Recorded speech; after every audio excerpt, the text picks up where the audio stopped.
ஆனால் இந்த அசுத்த ஆவிகள் இவங்களை நம்ப வைக்கிறதுக்கு என்ன செய்யுமா?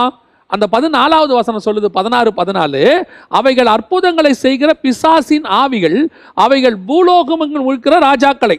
இவைகள் என்ன செய்யும்? அற்புதங்களை செய்கிற பிசாசின் ஆவிகள். அதுக்கு தான் நாங்கள் திருப்பி திருப்பி சொல்கிறோம், இந்த கடைசி காலத்தில் பிசாசுகள் அற்புதங்களை செய்ய ஆரம்பிச்சிருக்குது.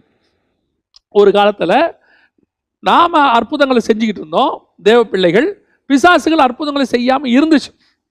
ஆனால் இப்போ பிசாசுகள் அற்புதங்களையும் செய்யுது. பிசாசுகள் எல்லா காலத்துலையும் செய்யும், இப்போ வெளியரங்கமாக செய்யுது. அதான் நான் வேதத்தில் நீங்கள் பார்த்தீங்கன்னா, ஒரு காலத்தில் பாகால் தீர்க்கதரிசிகளுக்கும் எலியா தீர்க்கதரிசிக்கும் என்ன வித்தியாசம்னா, வானத்திலிருந்து அக்கினி இறக்குற தேவனே மெய்யான தேவன் சொன்னாங்க. ஆனால் கடைசி காலத்தில் வெளிப்படுத்தல் 13:13 நீங்கள் வாசிச்சிங்கன்னா, இந்த பாகால் தீர்க்கதரிசிகள் வழியில் வந்த அந்தி கிறிஸ்துவனுடைய ஆட்கள் வானத்திலிருந்து அக்கினி இறக்குறாங்கன்னு இருக்கு. அப்போ என்ன அர்த்தம்? அன்னைக்கு செய்ய முடியாத அற்புதத்தை கடைசி காலத்தில் பிசாசுகள் செய்ய போது கர்த்தர் அந்த பர்மிஷன் கொடுக்குறார். அதான் சொல்ல, ஒரு காலத்தில் வெளியே அற்புதங்கள் நடந்துட்டு இருந்துச்சு, இப்போ சபைகளுக்குள்ளே வர தொடங்கி இருக்குது. சபைகளுக்குள்ள மாயையான காரியங்கள், பொய்யான அற்புதங்கள், போலியான மேஜிக் ஷோ நடத்துகிற மாதிரி காரியங்கள் நடத்துறது. எந்த சபை எந்த ஊழியக்காரங்கிறது முக்கியம் இல்லை, நடத்துறது யாருங்கிறது தான் முக்கியம். இன்னைக்கு சபைகளுக்குள்ளே உங்களை ஏமாத்துற காரியங்கள், அற்புதங்கள் நடக்குது. You must be very careful.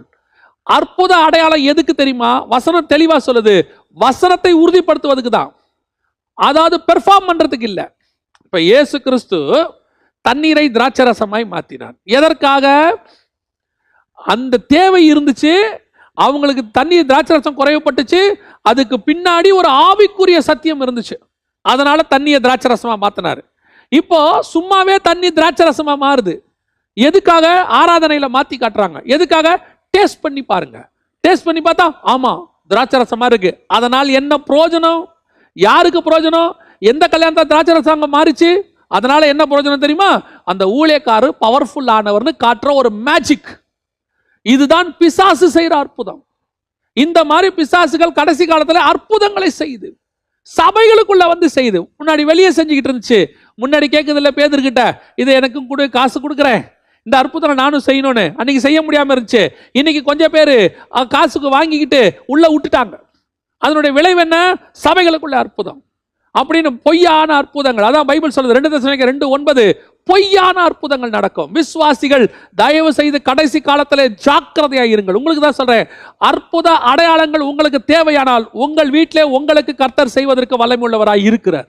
நீங்க முழங்கால் போட்டு ஜெபம் பண்ணுங்க, கர்த்தர் உங்களுக்கு அற்புதத்தை செய்வார், தேவன் செய்வார். இன்னும் நான் ஒருபடி மேலே போக சொல்றேன், உங்களை கொண்டு அநேகருக்கு அற்புத அடையாளங்களை கர்த்தர் செய்வார். அதுக்கு தான் கர்த்தர் உங்களை வச்சிருக்கிறார். விசுவாசிக்கிறவர்களால் நடக்கிற அடையாளங்கள் அவனை. இன்னைக்கு அந்த இடத்துல இருக்க வேண்டிய நீங்க அற்புத அடையாளங்களை நம்பாதீங்க. இன்னும் பெரிய பெரிய அற்புதங்கள் நடக்கும்.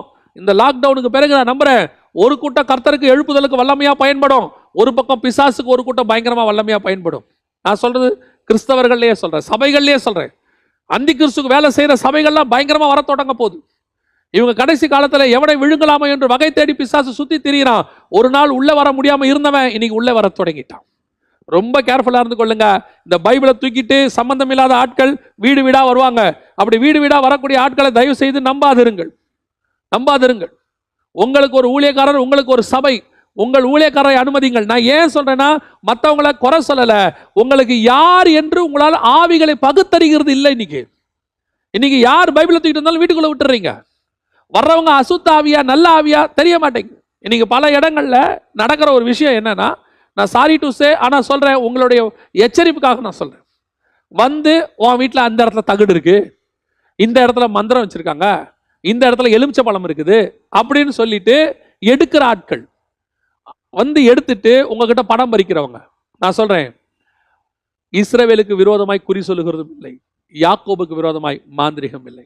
ரட்சிக்கப்பட்டு ஆண்டவரை ஏற்றுக்கொண்டு பரிசுத்தாவின் அபிஷேகத்தை பெற்ற ஒரு மனுஷனாய், ஒரு விசுவாசியா, ஒரு தேவ பிள்ளையை நீ இருப்பியானால், நீ முழங்கால் போட்டு ஜெபிக்கும் போது உன் வீட்டில் இருக்கக்கூடிய எல்லா அசுத்த ஆவியும் வெளியே ஓடும்.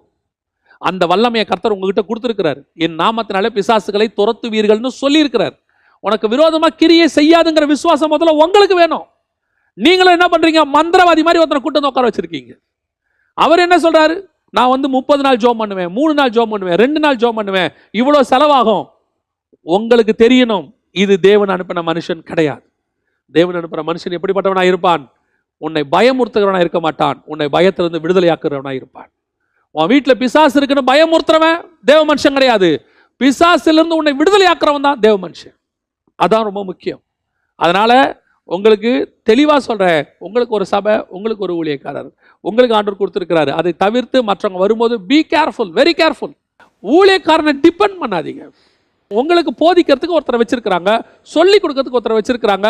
ஒரு ஊழியக்காரர் ஆண்டவர் கொடுத்திருக்கிறார், சோத்திரம், பிரைஸ் தராட், விட்டுருங்க. இதை விட்டுட்டு இடமா ஓடுறது, அதுவும் முந்திய விட, நான் தான் இப்போ சொல்றேன், முந்திய விட இப்போ ரொம்ப மோசம். சபை திறக்கும் போது உங்கள் வீட்டுக்கு ஏதாவது ஒரு ஊழியக்காரங்க வருவாங்க. இப்போ லாக்டவுன் பீரியடில் 100 கணக்கில் வராங்க ஆன்லைன் வழியாக, 1000 கணக்கில் வராங்க ஆன்லைன் வழியாக. எது சரி எது தப்பு எதுவுமே உங்களுக்கு தெரிய மாட்டேங்குது. வசனத்துக்கு ஒவ்வாத காரியங்கள் எத்தனையோ நடக்குது. நான் உதாரணம் சொன்னா உடனே நீங்க ஏன் பர்டிகுலரா அவரை பேசுறீங்கன்றாங்க. ஜனங்களை பாவத்துக்கு நேரா தள்ளக்கூடிய ஆட்களை பர்டிகுலரா சொல்ல நான் விரும்பல. ஆனா விசுவாசிகள் நீங்க கேர்ஃபுல்லா இருங்கன்னு தான் சொல்றேன். கேர்ஃபுல்லா இருங்க. இந்த மாதிரி ஆட்கள்கிட்ட ஏமாந்து போகாதீங்க.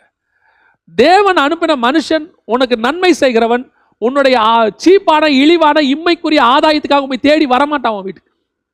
அதான் ரொம்ப முக்கியம். இன்னும் சொல்ல போனா தேவனால் நடத்தப்படுகிற ஊழியக்காரன் உன் வீட்டுக்கே வரமாட்டான். நீங்க வருந்தி கேட்டுக்கொண்டால் ஒழிய உன் வீட்டுக்கு வரவே மாட்டான். உங்க ஊழியக்காரன் மட்டும்தான் உங்க வீட்டுக்கு வரணும். உன் வீட்டுக்கு மாசம் 1ஆம் தேதி ஒருத்தன் வந்து உட்காரானா, தேர் இஸ் a mistake. அந்த ஊழியக்காரன் மேல மிஸ்டேக் இருக்கு. உன்னுடைய ஊழியக்காரனை தவிர்த்து, உனக்கு கொடுக்கப்பட்ட சபையை தவிர்த்து ஊழியக்காரங்க மாசம் உன் வீட்டுக்கு தேடி தேடி வரான். வந்து வாக்குத்தத்தத்தை கொடுக்குறான், அட்டையை கொடுக்குறான். ஜனவரி மாதம் 1ஆம் தேதி ஒரு வாக்குத்தத்த அட்டையை கொடுத்துட்டு போறாங்க. சம்பந்தம் இல்லாத யாரோ ஒருத்தர் வந்து கொடுக்குறாங்கன்னா தேர் இஸ் a mistake. ஏன் உங்க வீட்டுக்கு வரணும்? என்னைக்காவது யோசிச்சிருக்கிறீங்களா? உங்களுக்கு எப்படி தெரியுமா? யார் வந்து வாக்குத்தத்தம் செஞ்சு 4 வார்த்தை நல்ல வார்த்தை சொன்னாலும் நீங்க குடுகுடுப்புக்காரங்க கிட்ட போற மாதிரி போயிட்டீங்க. இப்ப நான் குற்றமா சொல்லலை, நான் உங்களுக்கு எச்சரிப்பா சொல்றேன். ரொம்ப கேர்ஃபுல்லா இருங்க. கடைசி காலத்துல அற்புதங்களை செய்கிற பிசாசின் ஆவிகள் சுத்தி கொண்டிருக்கிறது. அது சபைகளுக்குள்ளேயும் நுழைந்து விட்டது. சபைகள்ல ரொம்ப கேர்ஃபுல்லா இருங்க. புல்பீட்டு மேல ஒரு ஊழியக்காரனை ஏத்துறதா இருந்தா, சபைக்குள்ள ஒரு ஊழியக்காரன் பேசுறதா இருந்தா, கர்த்தர் உங்களுக்கு அந்த மனுஷனை குறித்து சொல்லி இருந்தா மட்டும்தான் ஏத்தணும். தனிப்பட்ட முறையில் ஆவியானவர் இடைபடணும். தெரியாத ஆட்களை ஏத்தாதீங்க. தெரிஞ்சவனா இருந்தாலும் ரொம்ப கேர்ஃபுல்லாக இருந்து கொள்ளுங்க. இட்ஸ் வெரி டேஞ்சரஸ் பீரியட் நம்ம இருக்கிறோம். கடைசி காலத்துல அற்புதங்களை செய்கிற ஆவிகள் கூட்டி சேர்க்க போகிறது.